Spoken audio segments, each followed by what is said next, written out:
Hello everyone, welcome back on English zone. Screen पे रहा आज का टॉपिक आप सभी के लिए, जिसमें हम डिस्कशन करेंगे timeline of English literature.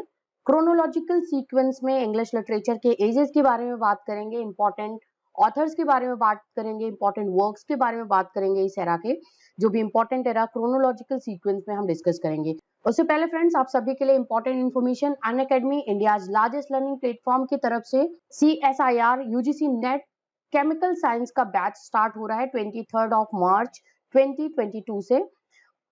All stars chemical science batch है। जो भी CSIR UGC नेट की प्रिपरेशन कर रहे हैं, जो भी एस्पिरेंट्स हैं, आपके फ्रेंड सर्कल में हैं, आपके फैमिली में हैं, आप इस बैच को ज्वाइन करने का लिंक उनको शेयर कर दीजिएगा। सो फ्रेंड्स, लिंक आपको description, I button and screen पे अवेलेबल है। वहां पे जाकर के आप इस बैच को, केमिकल साइंस का बैच CSIR UGC नेट के लिए ज्वाइन कर सकते हो। आपके टॉप एडुकेटर्स जो यहाँ पे क्लासेस लेंगे, वो उनका यहाँ पे डिस्क्रिप्शन मेंशन है।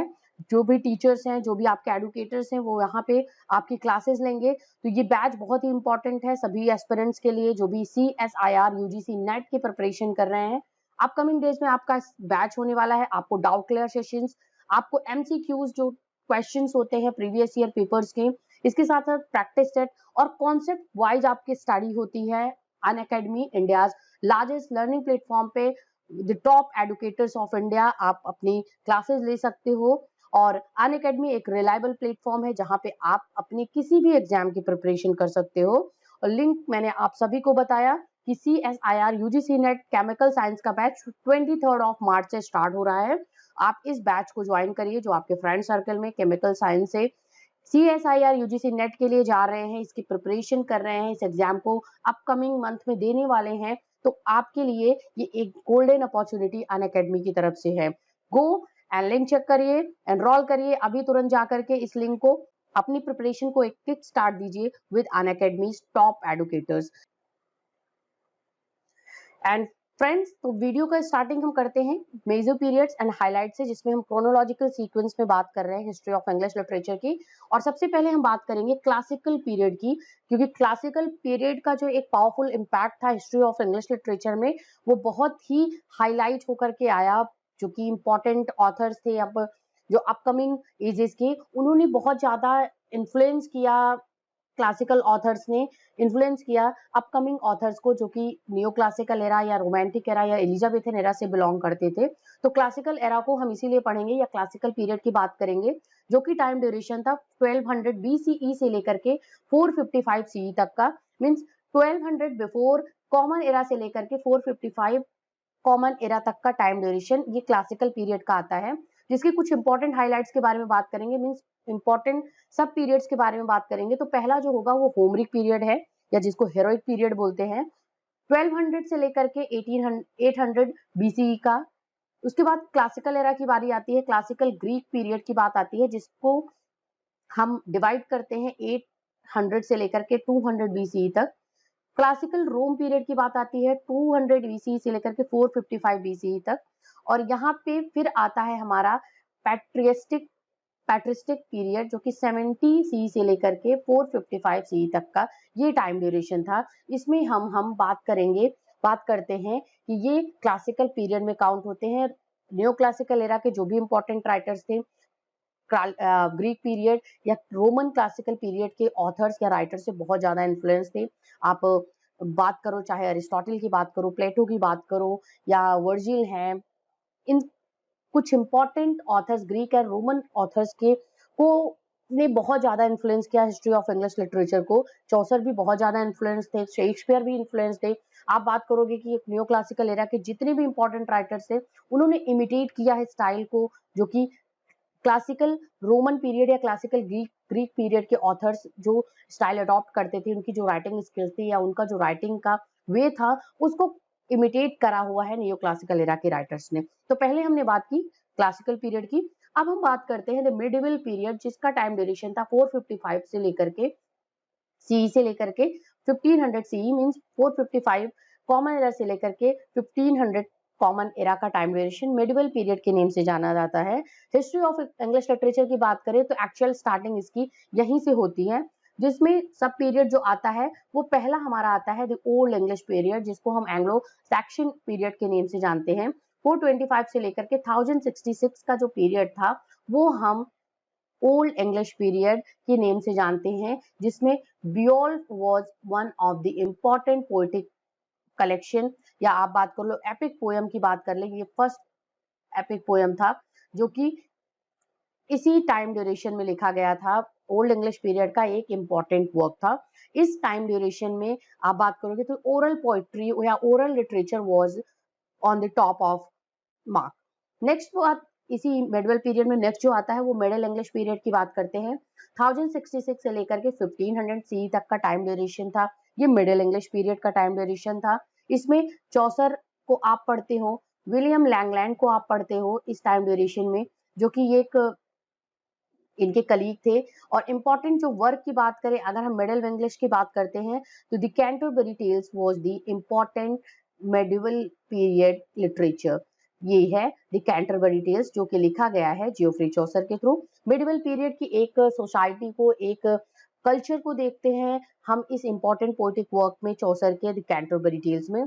तो middle English period, Chaucer was one of the important representative poet of this era and 1066 से लेकर के 1500 का टाइम ड्यूरेशन था। ये हम मिडिल इंग्लिश पीरियड की बात करते हैं जो कि मिडिवल पीरियड में काउंट होता है, जिसका टाइम ड्यूरेशन 455 कॉमन एरा से लेकर के 1500 कॉमन एरा का है। नेक्स्ट हम बात करेंगे आगे, तो रिनेशा की बात करते हैं। और रिनेशा की बात करें हम तो renaissance and reformation was on that. इसमें आपको ये दो इम्पोर्टेंट एक जो पीरियड आपका आता है 1000 इसमें 1485 से लेकर के क्यों रिनेशा स्टार्ट हो गया था इटाली में इस टाइम तक 1660 तक का टाइम ड्यूरेशन था। ये हम रिनेशा एंड रिफॉर्मेशन एरा को काउंट करते हैं। ये पीरियड था जिसमें आपको सब पीरियड्स जो देखने को मिलेंगे, पहला ट्यूडर अर्ली ट्यूडर पीरियड 1485 से 1558 का, एलिजाबेथन पीरियड जिसमें हम शेक्सपियर को पढ़ते हैं 1558 से लेकर के 1603 का टाइम ड्यूरेशन था, क्योंकि 1558 में क्वीन एलिजाबेथ असेंड किया था इंग्लैंड के थ्रोन पे और 1603 में उनकी डेथ होती है। तो William Shakespeare was the representative poet of this Elizabethan era.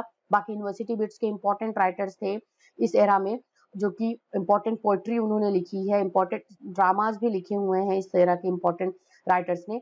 Elizabethan era में शेक्सपियर ने सोनेट भी लिखा हुआ है और इंपॉर्टेंट ग्रेट ट्रेजेडीज लिखी हुई हैं। नेक्स्ट पीरियड जो आता है जो कि रिनेशा एंड रिफॉर्मेशन एरा में काउंट होता है, that was the Jacobean era. ठीक है, जैकोबियन एरा का टाइम ड्यूरेशन ये यहाँ पे आता है 1603 से लेकर के 1625 का था ये time duration. John Webster was one of the important dramatist we have, John Webster जो कि ट्रेजिक प्लेस भी लिखा है। इसके बाद कैरोलाइन एरा की अब बात आती है 1625 से 1649 का था। कॉमनवेल्थ पीरियड या प्यूरिटन इंट्रिग्नम पीरियड जो आता है, कॉमनवेल्थ पीरियड प्यूरिटन इंट्रिग्नम पीरियड 1649 से लेकर के 1660, ये था मिल्टन का time. Milton was the top of the poet at this time and he was the representative author in the Commonwealth period या प्यूरिटन एज की बात करते हैं। तो 1485 से 1660 तक का time duration renaissance and reformation was on the top of that, and जिसमें early Tudor, Elizabethan, Jacobean, Caroline era, Commonwealth period को हम पढ़ते हैं। नेक्स्ट हम बात करते हैं एनलाइटनमेंट एरा या नियो क्लासिकल पीरियड की। 1660 से 1790 या 1789 का टाइम ड्यूरेशन था। ये एनलाइटनमेंट या नियो क्लासिकल पीरियड की बात करते हैं। जैसा हमने स्टार्टिंग में बताया था आपको कि नियो क्लासिकल एज के राइटर्स जो थे, ऑथर्स जो थे, वो क्लासिकल ग्रीक पीरियड और क्लासिकल रोमन पीरियड के ऑथर से बहुत ज्यादा इन्फ्लुएंस थे, उनकी स्टाइल को कॉपी किया है, पोएट्री पे ना फोकस करके प्रोज पे फोकस करा है इस टाइम पे। तो इस पीरियड में जो सब पीरियड्स आते हैं वो रेस्टोरेशन एरा आता है 1660 से लेकर के 1700 तक का। नेक्स्ट आता है हमारा द ऑगस्टन एरा 1700 से 1750। उसके बाद का पीरियड है the age of Johnson, Samuel Johnson की बात हो रही है यहाँ पे 1750 से 1790। तो ये तीन पीरियड नियो क्लासिकल एरा में आते हैं, restoration, Augustan and age of Johnson. Next बात करते हैं पीरियड की, जो इंपॉर्टेंट पीरियड है जो कि टाइम लाइन में हम डिस्कस करते हैं, that is the romantic period. 1789 वैसे इसका माना जाता है क्योंकि लिरिकल बैलेट्स इसी ईयर में पब्लिश हुआ था। That was the collaboration work of William Wordsworth and ST. Coleridge. तो लिरिकल बैलेट से इसका एक स्टार्टिंग होता है। तो रोमांटिक पीरियड की बात करें 1790 से 1830 का ये टाइम ड्यूरेशन था। और romantic poets Wordsworth, Coleridge, Shelley, Keats, ये कुछ इंपॉर्टेंट राइटर्स थे। Even Gothic writing was the highlight of this era. Next one we have the Victorian age. 1832 से लेकर के 1901 का टाइम ड्यूरेशन, ये विक्टोरियन एरा में या 19th सेंचुरी में हम काउंट करते हैं। वैसे विक्टोरियन एरा को 1837 से काउंट करते हैं 1901 से लेकर के, क्योंकि इस टाइम ड्यूरेशन में क्वीन विक्टोरिया का एक्सेशन हुआ था ऑन दी इंग्लैंड थ्रोन। तो सेंटिमेंटल नॉवेल्स जो थे, intellectual aestheticism and decadence was the important movement that happened during the time of the Victorian period 1832 to 1901 and sometimes इसको हम 1837 से 1901 का टाइम ड्यूरेशन बोलते हैं। ये भी एक गोल्डन एरा था हिस्ट्री ऑफ इंग्लिश लिटरेचर का, because science and industrialization had happened during this time. And next बात करते हैं the modern period 1914 to 1945। Modernist writers, realism was important highlight of this time। and last में हम बात करेंगे the post modern period 1945 to onwards mean till now। metafiction, multiculturalism, magic poetry was the highlight of this time of poetry।